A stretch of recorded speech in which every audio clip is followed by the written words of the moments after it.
పవన్ గౌడ్ గారు మీ దగ్గరికి వద్దాం. ఎట్లా చూస్తున్నారు? కేసీఆర్ గారికి అయితే నోటీసులు జారీ చేశారు 3 గంటల విచారణకు రమ్మని చెప్పేసి. దీనిపైన మీరేం మాట్లాడతారు? ఏమనిపిస్తుంది?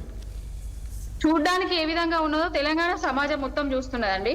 రాజకీయ కక్షలో భాగంగా చేస్తున్న ప్రేరేపిత కేసులు తప్ప దాంట్లో ఏం లేదు. ఇవన్నీ లొట్టపీస్ కేసులు. ఆల్రెడీ సుప్రీంకోర్టు కొట్టేయడం కూడా జరిగింది. మళ్ళా పాడిందే పాడరా పాసవన్ల దాశిగా అన్నట్టుగా రేవంత్ రెడ్డి కాంగ్రెస్ ప్రభుత్వము అందరు కలిసి ట్యాపింగ్ అని చెప్తున్నారు. ఇప్పటికీ కూడా నిరాధారమైన ఆరోపణలు చేస్తూ తెలంగాణ జాతిపిత, తెలంగాణ తీసుకొచ్చిన మహానుభావుడు బాబు కేసీఆర్ గారి మీద బురద జల్లే ప్రయత్నం చేస్తున్నారు. పట్టపగలు 50 లక్షల రూపాయల బ్యాగు సంచులతోటి దొరికిన దొంగలి అన్నట్టుగా తెలంగాణ సమాజాన్ని రేపు రాబోయే మున్సిపల్ ఎన్నికలల్లా ఏదో పొందుదామనే ఉద్దేశంతో మాత్రమే ఉద్దేశపూర్వకంగా చేస్తున్నారు తప్ప ఇంకొకటి అయితే ఏం లేదండి. ఫోన్ ట్యాపింగ్ చేసిండ్రు అనేసి 2 సంవత్సరాల నుంచి ఇదే మాట చెప్తున్నారు. ఏదైనా ఆధారాలు చూపించిండ్రా అండి? కనీసం ఇప్పటి వరకైనా ఏమైనా ఆధారాలు చూపించిండ్రా? ఆధారాలు బయట పెట్టిండ్రా? ఎక్కడ డైలీ సీరియల్ ను తలపించే విధంగా కార్తీక దీపం అన్న అయిపోయి వంటలక సీరియల్ మొదలైంది, కానీ ఇప్పటికీ కూడా ఈ ఫోన్ ట్యాపింగ్ అనేది అయిపోతలేదు. ఎందుకు అయిపోతలేదు? దేని గురించి అయిపోతలేదు? ఎవరి కాంట్రాక్టులు, ఎవరి కుంభకోణాలు బయటపడితే ప్రతిసారి ఫోన్ ట్యాపింగ్ అనే విషయాన్ని తీస్తున్నారో ప్రజలందరూ గమనిస్తూనే ఉన్నారు. ఇది ఒక లొట్టపీస్ కేసు, పనికి మాలిన కేసు, పసలేని కేసు తప్ప ఇంకొకటి లేదు. ఇది యావత్ తెలంగాణ సమాజానికే ఇస్తున్న నోటీసులు, కేసీఆర్ గారికి ఇచ్చిన నోటీసులు కాదు. తెలంగాణ రాష్ట్రం దొంగల చేతుల పాలు కాకుండా ఉండడానికి మాత్రమే బాపు కేసీఆర్ గారు ఏ విధమైన రక్షణలు తీసుకున్నారో ప్రతి ఒక్కరికి తెలుసు. కానీ ఇప్పుడు ఈ ఓటుకు నోటు దొరికిన దొంగ వచ్చి బురద చల్లే ప్రయత్నం చేస్తున్నాడు తప్ప ఇంకొకటి ఏం లేదు. మా నాయకులు ఎవరికి భయపడతలేరు. ఏది ఇచ్చినా కూడా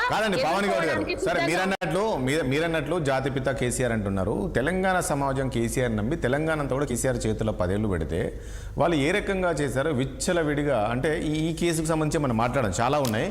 ఈ కేసుకు సంబంధించి ఎవరి ఫోన్లు పడితే వాళ్ళ ఫోన్లు ట్యాప్ చేశారనేదే కదా ప్రధాన ఆరోపణ. ఇప్పుడు ఎందుకు ఈవెన్ కవిత కూడా ఆరోపణలు చేసింది కదా. ఇప్పుడు రేవంత్ రెడ్డో లేదంటే కాంగ్రెస్ పార్టీ అనుకోవచ్చు, కవితనే స్వయంగా ఆరోపణలు చేస్తుంది కదా పవన్ గౌడ్ గారు. ఫోన్ ట్యాప్ చేశారు, మా ఆధారాలు మీ 6 ఇయ్యమని చెప్పండి. 10 ఏళ్ల పాటు బాపు కేసీఆర్ గారికి తెలంగాణ చేతిలో పెడితే తెలంగాణను ఒక చంటి బిడ్డలాగా కాపాడిండు. 10 ఏళ్లు ప్రగతి పదంలో ముందు నిలిపిండ్రు.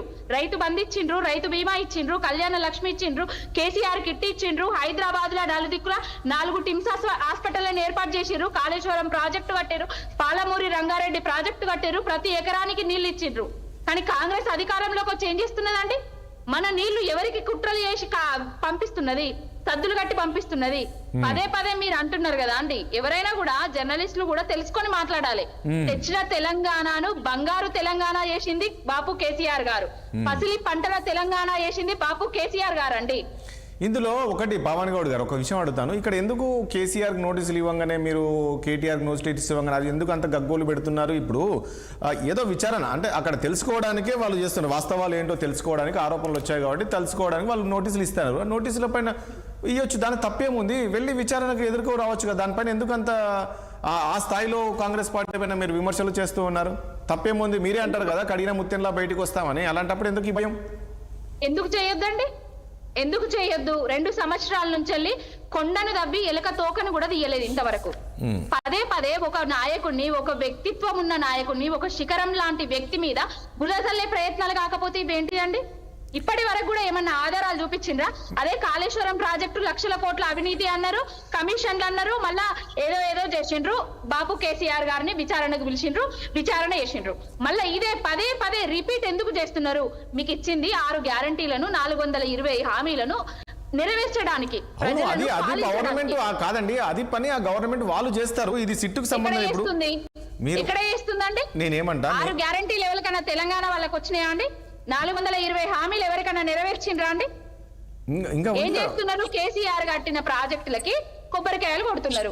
కేసీఆర్ గారు కట్టిన ప్రాజెక్టులకి రిబ్బన్ కటింగ్ వేస్తున్నారు.